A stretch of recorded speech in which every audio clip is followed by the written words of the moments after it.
Welcome to Artists in Offices, a podcast that explores, through interviews with working artists, the idea that the work you do for pay supports the work you do for love. I'm your host, Rebecca Bird Grigsby, visual artist, mom of two, and full-time project manager by day.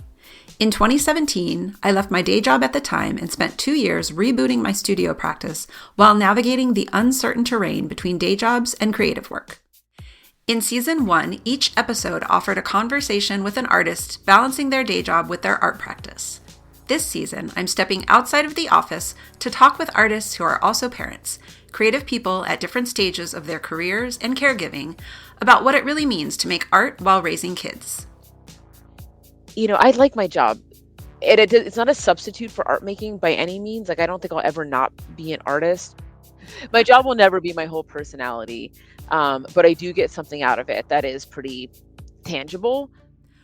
We'll talk about the day jobs and careers that sustain us and the ways parenting reshapes priorities. If anything, having a kid really makes you decide if all of this stuff is important or not important. Sometimes the most meaningful choice may be taking time off to be with our kids and our art rather than burning out. Something needed to go. And it wasn't going to be my art practice. And it wasn't going to be being a parent to Benson. Having children changes our sense of time. Time in the studio feels more precious and more urgent. At the same time, creative practice after kids often shifts into a slow, steady chipping away, one chunk at a time. After kids, our tolerance for wasting time shrinks. I don't have time to mess around. Studio time looks different, sometimes 30 minutes instead of 3 hours, and letting go of guilt becomes essential, whether that's about making less art for a season or letting others step in to help with childcare.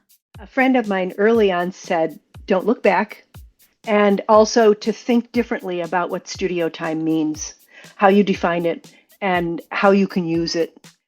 You'll hear how parents tap into and replenish the finite reservoirs of creative energy.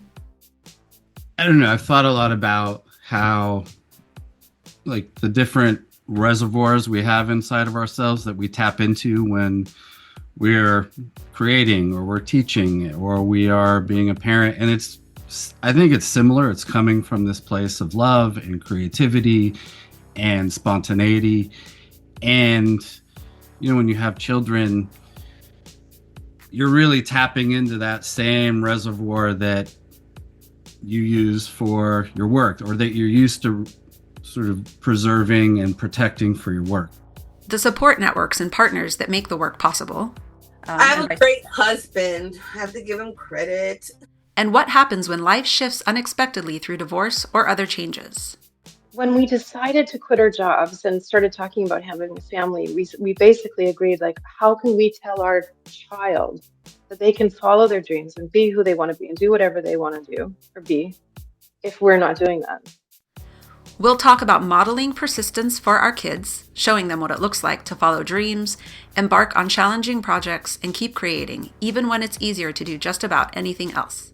I think one of my favorite examples is we have benches in our neighborhood that often read advertise here. And for 10 years, I would tell them I was going to do an art project with the benches. Oh, there's such great public art galleries. We could have, local artists put their artwork on. And I kept talking about it and doing nothing about it. And then finally, one of my kids was like, I don't think you're ever going to do anything with the benches, which was just the motivation I needed. Creativity for many of us remains a constant, a source of solace and comfort during challenging times, even in seasons when the studio feels out of reach. We'll hear about the discipline it takes to keep making work and remind ourselves that none of us can do this alone. Parenthood and art are both shaped by change, and change becomes the only constant. As parents have no doubt heard the advice, this too shall pass, whether the sleepless nights or the dry spells of making. Everything's a phase, with parenthood, you think, oh, I'm never going to sleep again. And then you realize they grow out of it. And with your art, you're like, I'm in such a funk. I'm never going to think of any ideas. And then you get out of it. So everything's a phase and you grow out of it, and life is constantly changing. And that's really the only sure thing about life and parenthood, and is that it's constantly changing and evolving. Most of all, this season is about embracing the conversation, talking more openly about caregiving alongside our creative work. I want to talk about being a parent all the time, but I hesitate to do that because I think it can be cloying to people who are not into it. So it's fun to be able to talk about them with abandon. Welcome to Season 2 of Artists in Offices.